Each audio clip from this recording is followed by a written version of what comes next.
예전에 제가 어렸을 때 고등부 이렇게 청년부 시절에 여러 가지 형태의 예배와 또 특별히 부흥회를 집회를 경험했던 어, 경험이 있습니다. 그래서 그때 막 수련회를 가면 저는 이제 남쪽에 있었기 때문에 곡성 다니엘 수양관이나 뭐 이런 쪽으로 많이 가기도 했죠. 그러면 따닥따닥 붙어 앉아가지고 무릎 꿇고 그 아이들부터 어른들까지 땀 뻘뻘 흘리면서 예배드리고 화장실 조그만 화장실 막 줄지어서 화장실 갔다 오고 아니면 다리 밑에 갔다 와서 해결하기도 하고 그렇게 막 예배드렸던 기억이 있습니다. 부흥 강사님 이렇게 설교를 들어보면 간증 위주로 해서 진행이 되고 또 기도회가 아주 강하게 진행이 되죠. 기도회는 주여 삼창은 기본이고 통성 기도나 이 방언 기도가 주를 이루는 모습이었습니다. 그때 뭐 부흥 집회 이렇게 제목도 기억해 보면 치유 무슨 대부흥 성회 무슨 집회 신유 집회 막 이런 제목들이 있었던 것 같아요. 많은 성도들이 철야를 하고 큰 소리로 기도하고 찬송하면서 오랜 시간 동안 예배드리고 기도하는 모습이 남아 있습니다. 반면에 또 이제 청년 시절에 군대를 다녀와서인가 그때 모교회에서 부흥회를 진행하는데 그때 부흥회도 상당히 참 인상이 깊었습니다.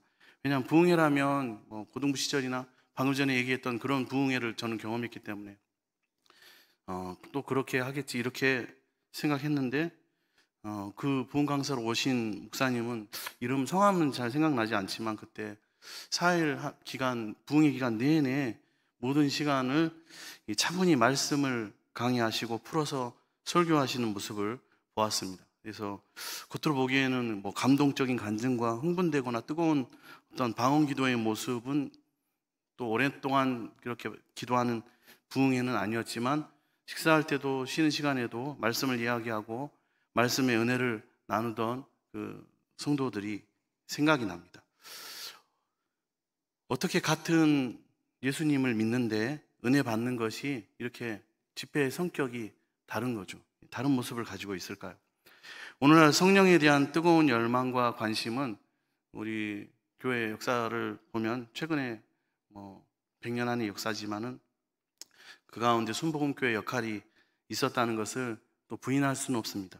성령의 부으심과 능력에 많은 관심이 있었고 교리적인 논쟁보다는 무릎 꿇고 앉아서 성령의 임재하심과 능력을 강구했습니다. 그리고 실제로 성령의 능력이 나타나고 교회의 큰 부흥의 역사가 임했습니다. 많은 목사님들도 신학교 시절 이렇게 선지동산에 올라가서 소나무 붙잡고 밤새도록 기도하고 그런 분들이 계시죠.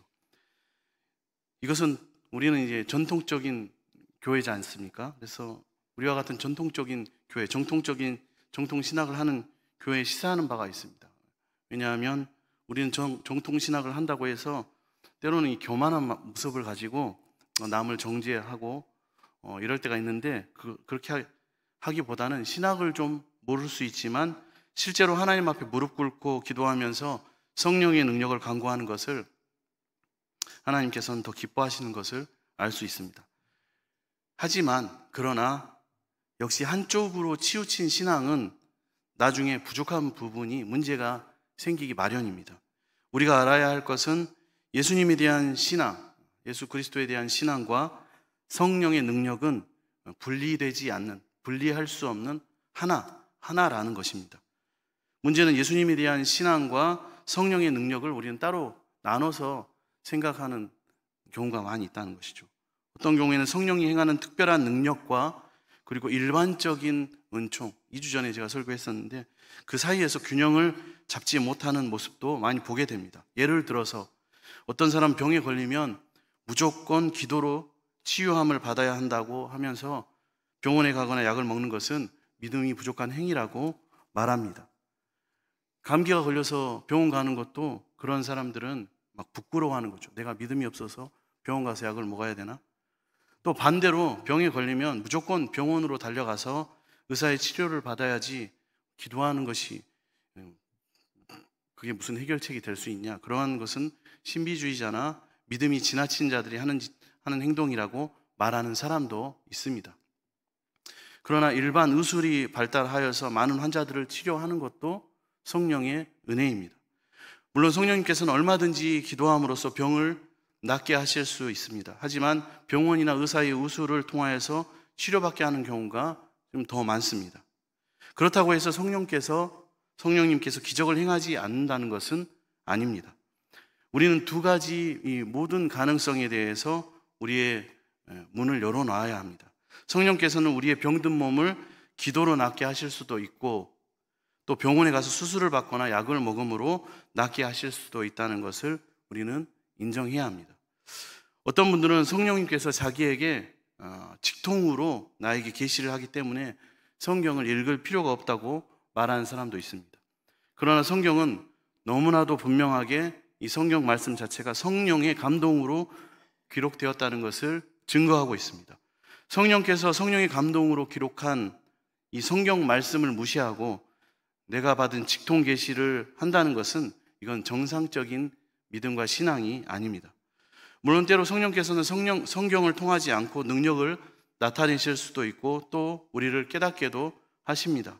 그럼에도 불구하고 믿는 자들이 자기의 직관을 성경보다 더 신뢰하고 믿는 것은 바른 자세가 아니라는 것이죠.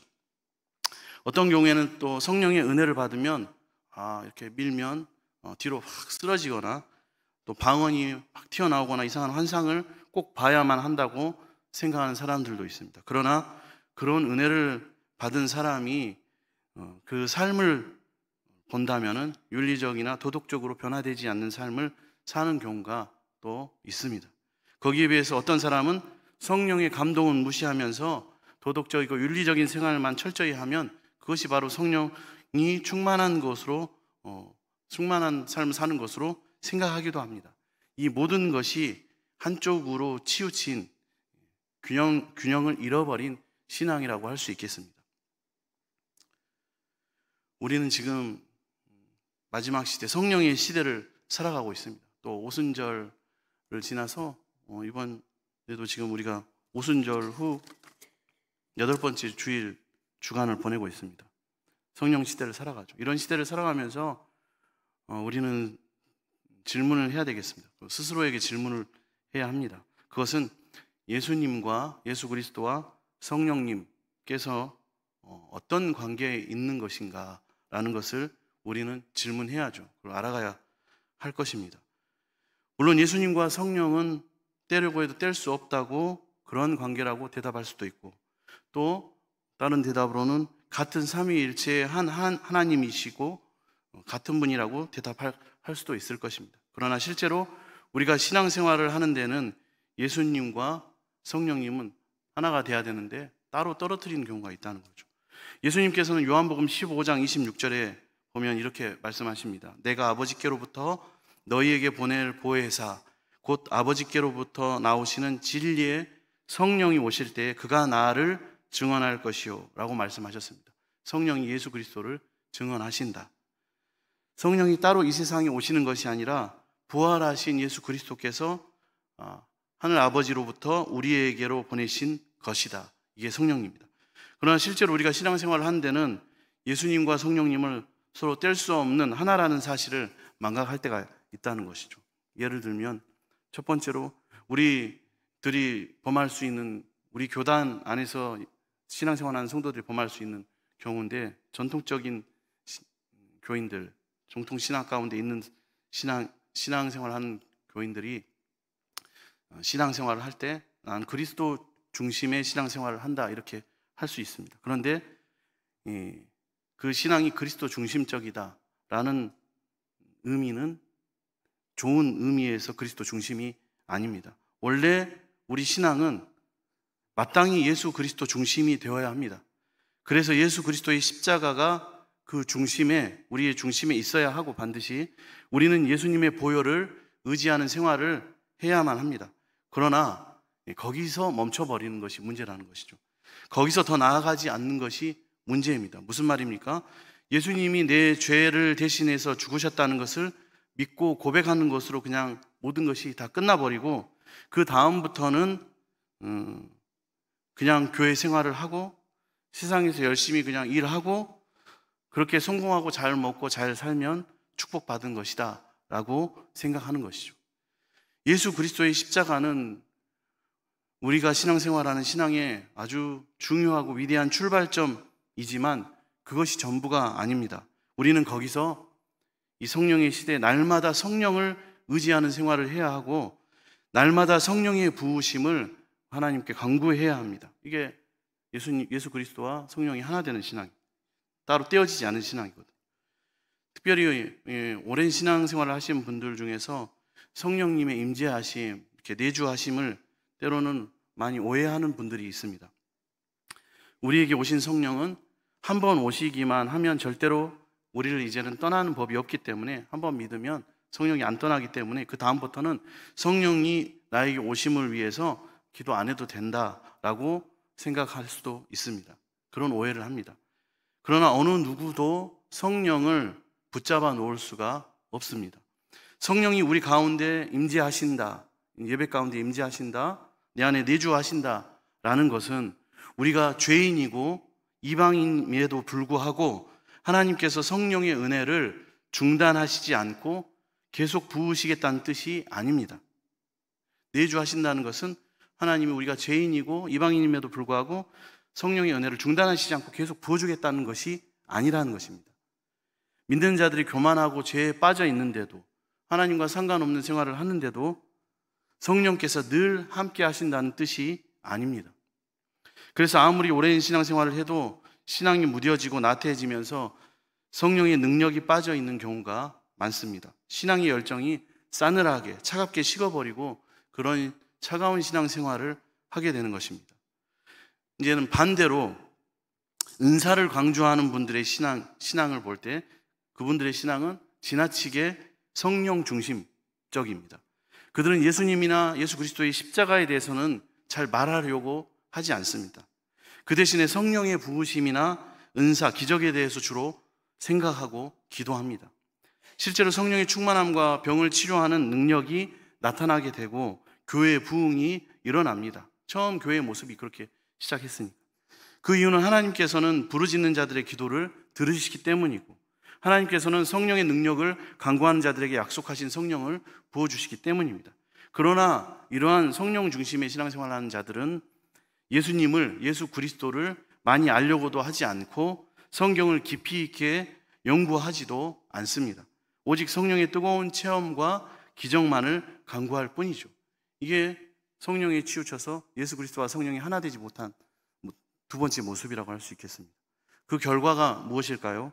기도하면 이루어집니다. 나름 응답을 받고 그 안에서 만족을 합니다. 그래서 신앙에 깊은 뿌리가 없고 성경에 대해서는, 예수 그리스도에 대해서는 상당히 무지하게 됩니다. 그리스도에 대한, 예수님에 대한 진리는 우리의 신앙을 아주 뿌리 깊게 만들고 모든 것을 이길 수 있는 담대한 믿음을 허락하십니다. 그러나 체험이나 은사만을 원했기 때문에, 그것만으로 만족했기 때문에 이러한 사람들의 신앙의 뿌리가 약할 수밖에 없는 것입니다.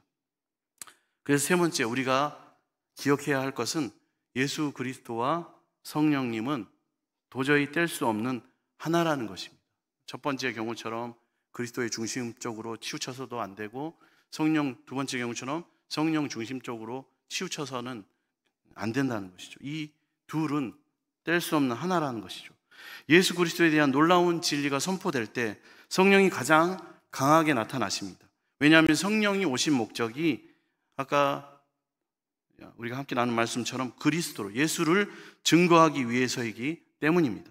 그래서 우리는 그리스도의 십자가와 그의 주님 되심이 권세 있게 선포되는 것에 성령의 능력이 나타나고, 그때 우리 눈에는 보이지 않지만 성령이 가장 강력한 능력으로 그 시간 역사되고 부어지고 있다는 사실을 알아야 됩니다.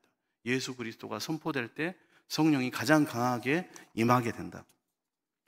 예수 그리스도의 십자가로 구원받고 죄 씻음 받은 성도들은 그것으로 이제는 다 끝났다, 그렇게 교회 다니고 세상에서 잘 일하고 잘 먹고 잘 사는 것으로 끝났다고 생각해서는 안 된다는 것입니다. 날마다 성령님께서 내 마음속에 임하시고 교회에 부어지셔서 우리를 새롭게 하시고 능력 있게 하시도록 간구해야 하는 것입니다.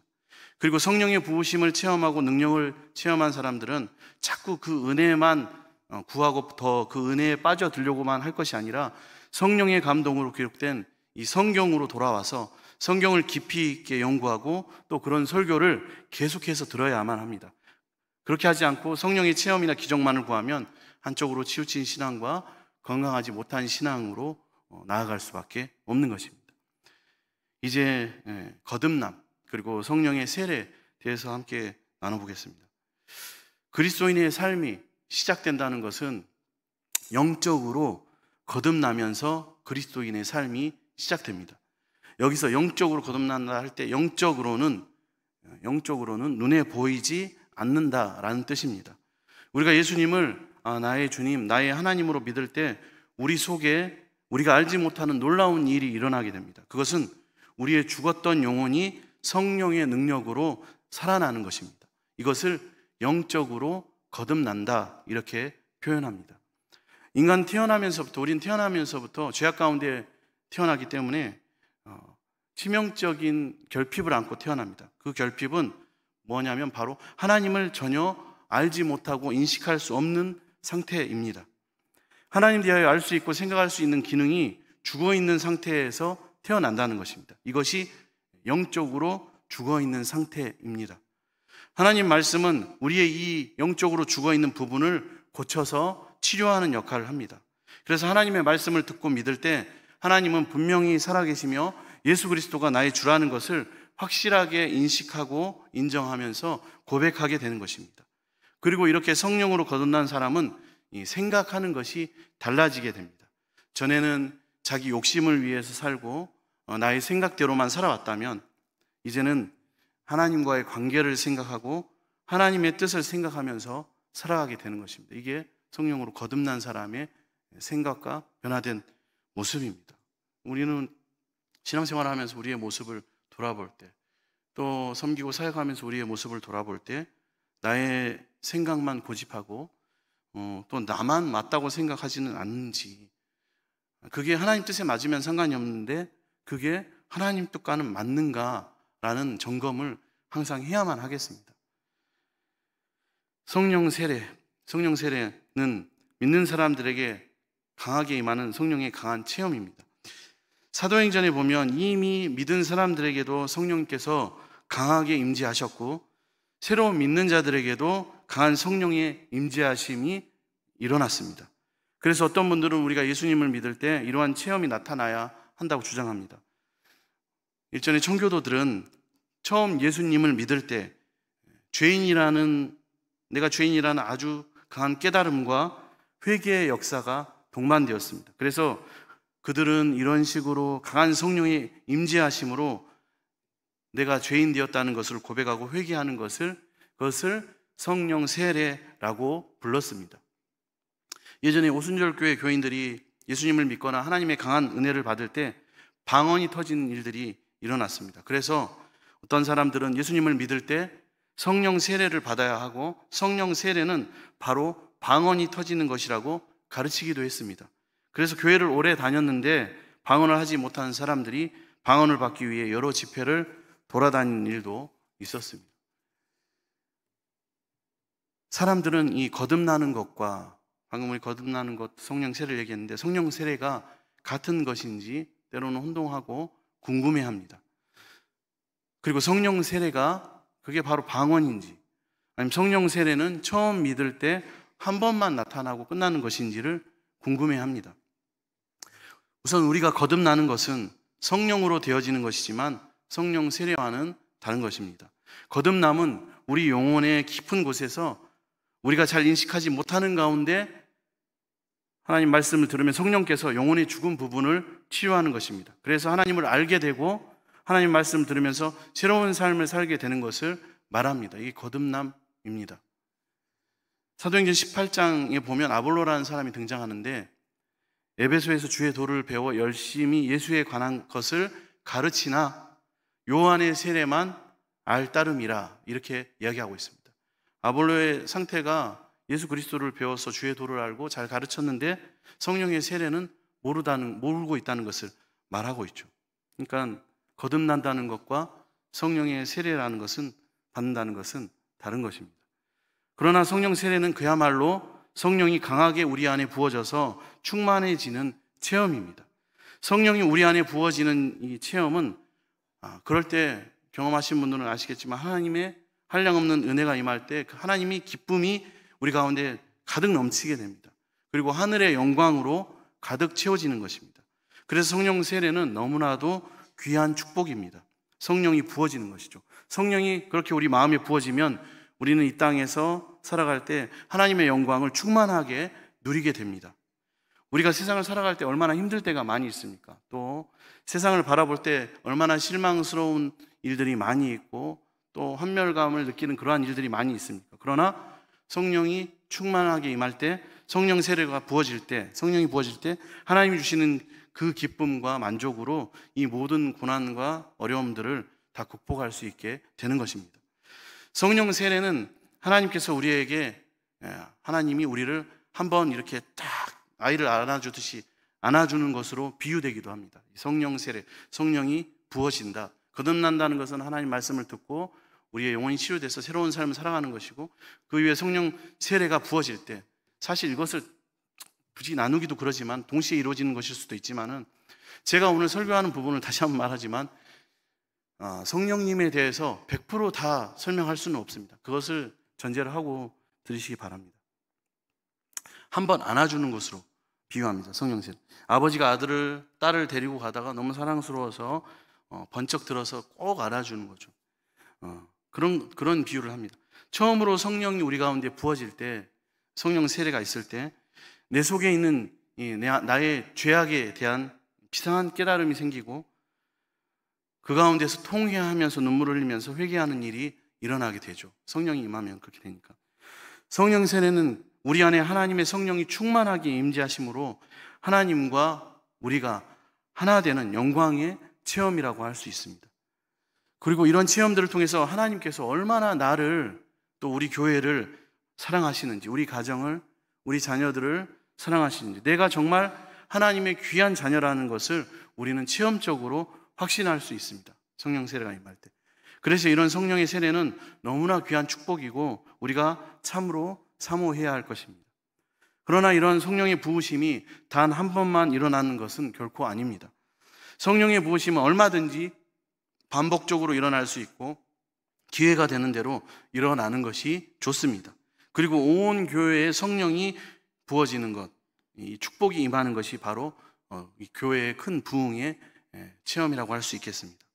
개인적으로든지 가정적으로든지 또 교회의 공동체적으로든지 성도들이 어려움과 고난 가운데 있을 때 주님께서는 성령을 부어주셔서 하나님이 주시는, 그 가운데 주시는 기쁨으로 그 모든 고난을 이기게 하십니다. 그래서 우리에게는 성령이 충만히 임하게 되는 그 축복이 개인에게나 가정에게나 우리 교회에 너무나 필요합니다. 이제 성령 세례와 성령 충만입니다. 우리는 성령 세례를 받으면 성령이 충만한 현상이 온다는 것을 당연하게 생각합니다. 성령이 우리에게 부어지니까, 성령 세례가 임하니까 우리 마음에 성령으로 충만하게 되는 것입니다. 그러나 여기서 우리가 주의해야 할 점은 성령 세례는, 성령의 부으심은 그 효과가 지속되는 것이 아니라는 것입니다. 한여름에 소나기가 한바탕 쏟아지고 나면, 그리고 다시 강렬하게 햇빛이 비치면 순식간에 그 퍼부었던 소나기 물이 마르고 비의 흔적이 사라지게 됩니다. 이 성령의 부으심은 이 소나기와 같습니다. 우리가 또 기억해야 할 것은 성령 충만은 우리에게 동일하게 똑같이 임하지만 감당할 수 있는 용량은, 성령 충만을 우리가 감당할 수 있는 용량은 사람들마다 각기 다르다는 사실입니다. 예를 들어서 아주 작은 그릇에 물이 가득 차는 것도 이 그릇에 물이 충만하게 찼다 이렇게 말합니다.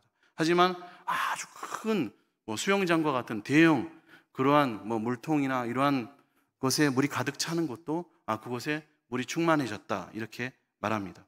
처음 믿는 자의 믿음의 그릇이 작기 때문에 쉽게 성령 충만을 체험할 수 있습니다. 어떤 분들은 그래서 처음 성령 세례가 있고 충만함을 입을 때 찬송가 한 절을 부르기만 해도 눈물이 나고 감격하게 됩니다. 기쁨이 넘치죠. 그러나 신앙의 연륜이 쌓이고 믿음이 자라면서 과거와 같이 이제는 찬송가 한 절로는, 찬송가 한 곡으로는 더 이상 그 은혜가 충만해지지 않습니다. 그때는 더 많은 말씀을 들어야 되고, 더 많은 말씀을 묵상해야 되고, 연구해야 되고, 더 많이 기도해야 합니다. 그리고 나서 충만해지는 그 사람의 그릇, 그 사람의 용량은 과거와는 비교하지 못할 정도로 크고 깊어집니다. 그래서 믿는 사람들은 한순간에 성령으로 충만해지는 것도 중요하지만 지속적으로 우리의 믿음을 지키고 키우고 큰 그릇에 성령의 충만함을 받도록 애쓰고 노력하는 것이 중요합니다. 그러면 그때 능력 있는 신앙생활을, 또 기복이 막 심하지 않고 흔들리지 않는 신앙생활을 하게 되는 것이죠. 우리는 때때로 성령의 큰 체험을 했다는 분들이 영적으로나 또는 도덕적으로 성숙하지 못하는 것을 보고 실망스러울 때가 있습니다. 그 이유는 성령의 체험이 믿음으로 깊은 그릇으로 자라나지 않고 자꾸 소나기같이 부어지는 작은 성령의 충만, 이것만 체험했기 때문에, 또 그것만을 구하고 그 수준에 만족했기 때문에 그런 것입니다. 물론 우리는 성령의 부으시는 은혜를 체험해야 합니다. 기도하고 간구를 통해서 우리는 늘 뜨겁고 감동이 넘치고 살아있는 성령의 기적을 체험할 수 있습니다. 그러나 그것 못지않게 우리가 노력하고 힘써야 하는 것은 말씀과 기도로 우리의 믿음을 꾸준히 자라게 하는 것입니다. 실제로 우리가 세상에서 능력 있는 믿음 생활, 또 올바른 믿음 생활을 하려면 우리의 믿음이 깊어져야 되고 자라야만 합니다. 한번 부어지는 소나기 같은 은혜로는 세상을 계속해서 이길 수가 없습니다. 사도 바울은 이런 믿음을 어떻게 표현했냐? 성령의 열매로 표현합니다. 갈라디아서 5장 22절에서 23절 말씀에 오직 성령의 열매는 사랑과 희락과 화평, 오래 참음과 자비와 양선, 충성과 온유와 절제니 이 같은 것을 금지할 법이 없느니라. 그러니까 믿음이 성숙하고 성령 충만이 깊어진 사람은 이러한 삶의 열매가 표현되고 맺어질 수밖에 없고 나타날 수밖에 없다는 것이죠. 설교를 준비하면서 그 제3세기의 광범위한 지역에 설교 사역을 했던 존 스토트라는 대설교가의 책이 성령 세례와 성령 충만이라는 책이 있어서 한번 읽어봤는데 거기에도 이 말씀이 나오더라고요. 그래서 사랑과 희락과 화평은 하나님과의 관계에서 맺어지는 열매, 그리고 오래 참음과 자비와 양선은 바로 이웃, 사람들과의 관계에서 맺어지는 열매, 충성과 온유와 절제는 바로 나 자신과의 관계에서 성숙할 때 맺어지는 열매라고 이렇게 표현하기도 합니다. 우리의 신앙은 어느 한쪽으로 치우치면 반드시 부족한 부분이 나타나게 되어 있습니다. 우리의 믿음이 자라면 우리의 성품 가운데 이러한 귀한 성령의 열매들이 맺혀집니다. 그래서 우리는 우리 자신이 믿음으로 성장하고 있는 것을 우리 성품의 변화들로 확인할 수 있습니다. 어떤 사람이 아무리 오래 믿었지만 오래 믿어도 그 사람의 성품이 변화되지 않고 이러한 열매들이 드러나지 않는다면 그 사람의 믿음은 온전한 믿음이 아닙니다. 그래서 오직 성령의 충만함을 받으라 라고 하는 것은 내 속에 있는 교만이나 혈기, 과거와 같은 내 인간적인 습성들을 날마다 자꾸 죽이고 성령님께서 자기 자신을 굴복시키도록 내어드리는 것입니다. 그러면 그럴수록 성령님께서는 우리의 인격을 더 지배하시고 우리 가운데 충만히 임하셔서 능력 있는 참된 믿음 생활을 할 수 있게끔 도와주십니다. 그래서 성령 충만한 사람은 깨끗한 삶을 살고 유혹과 죄를 이기는 신앙생활을 합니다. 그러나 윤리적인 생활만을 강조하다 보면, 도덕적 생활만을 강조하다 보면 바리새인들처럼 위선적이고 비판적인 신앙생활에 빠지게 되는 것입니다. 성령 세례와 성령 충만이 균형을 이룰 때 능력 있으면서도 뜨거운 신앙생활을 할 수가 있습니다. 다음으로 이제 성령의 은사를 말하지 않을 수 없는데요. 지금 TV나 프로그램 방송을 보면은 가수나 배우, 코미디언들 많이 등장하잖아요. 그러면 우리 이제 지금 그런 사람들을 연예인이라고 부릅니다. 예전에는 이제 배우를 부를 때 어떻게 부릅니까? 탤런트 이렇게 불렀잖아요. 탤런트. 이런 표현을 보면 우리는 이제 그리스도인이기 때문에 달란트라는 단어가 떠오릅니다. 이송도님은 이런 달란트가 있어. 저 청년은 참 음악적인 달란트가 뛰어나다. 이렇게 이야기하기도 합니다. 각기 자기 자신이 가진 재능이 있다는 것입니다. 확실히 재능 있는 사람들은 다른 사람들에 비해서 일 처리도 빠르고 또 모든 것을 훨씬 재미있게 잘 해냅니다. 마찬가지로 주님께서는 우리 그리스도인들에게 귀중한 은사를 주셔서 교회를 유익하게 하시고 성도들의 신앙생활을 더욱 뜨겁고 활력 있게 하십니다. 그래서 교회 안에는 여러 가지 은사가 필요합니다. 원래 은사라는 말은 선물이라는 뜻입니다. 그리스도인들은 모두 예수 그리스도 안에서 새 사람을 입었기 때문에 우리가 가지고 있는 것은 모두 내 것이 아니고 하나님이 주신 선물입니다.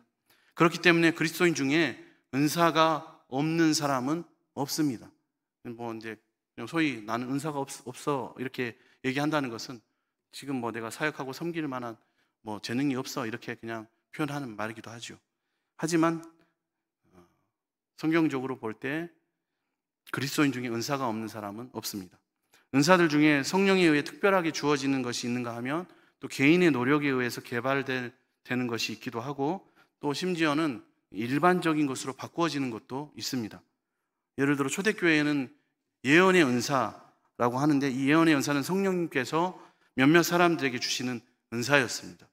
그 사람들은 성령의 감동으로 오늘날 우리가 듣는 설교에 가까운 말씀을 하곤 했습니다.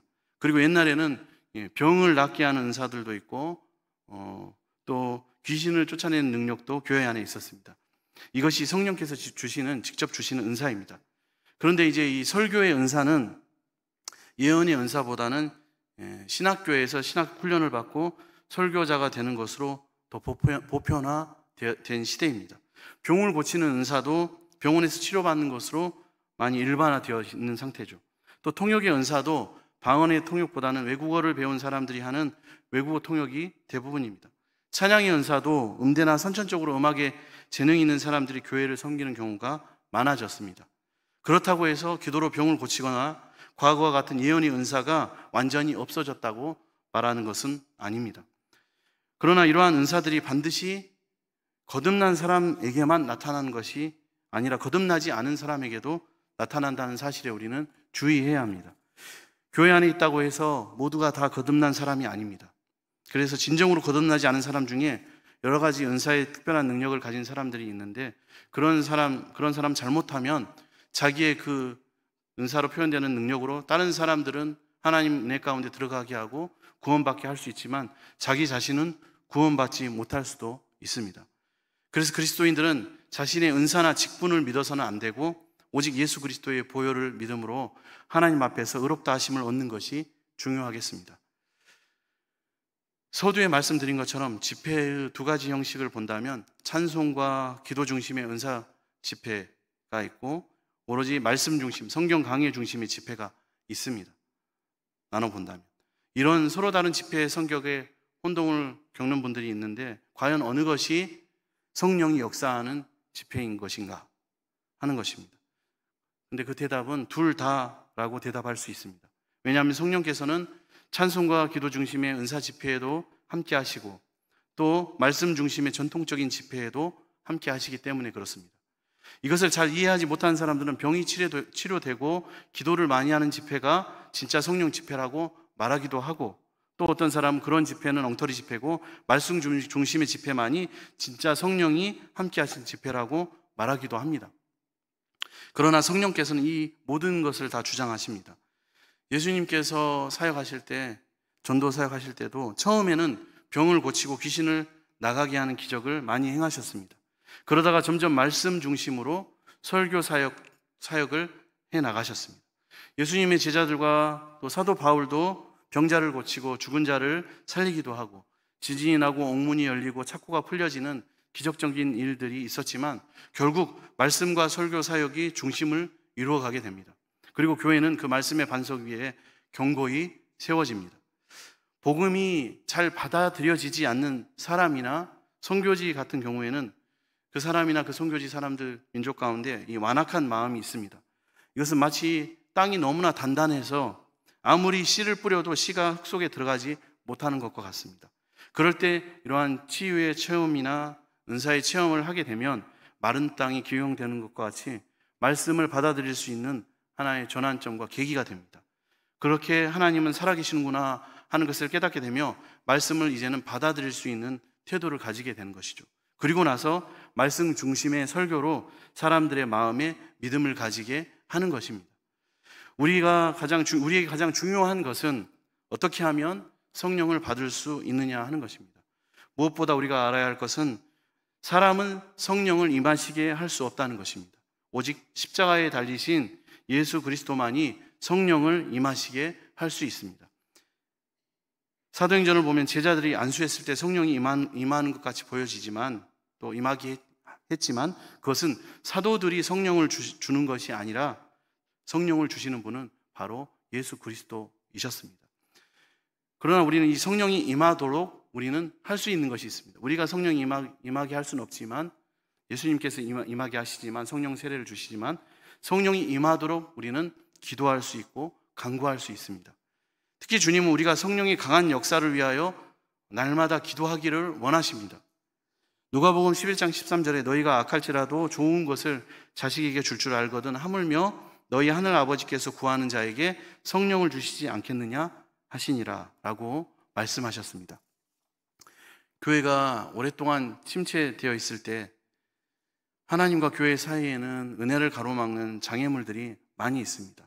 사단의 공격도 있고 그때 교회가 하나님 말씀에 큰 은혜를 받고 말씀 가운데 순종하면서 그 장애물을 제거하고 하나님 말씀에 따라 사는 삶으로 돌아가려고 회개할 때 그때 큰 성령의 축복이 임하게 되는 것입니다. 우리가 알아야 할 것은 하나님은 결코 우리에게 성령에 대해서 인색한 분이 아니시라는 것입니다. 하나님께서는 언제나 우리에게 성령의 충만한 은혜를 부어주시기를 원하십니다. 단지 우리의 죄와 여러 가지 우리 안의 문제들, 걸림돌이 성령의 충만한 역사를 막고 있을 뿐입니다. 또 우리가 간구하지 않을 뿐입니다.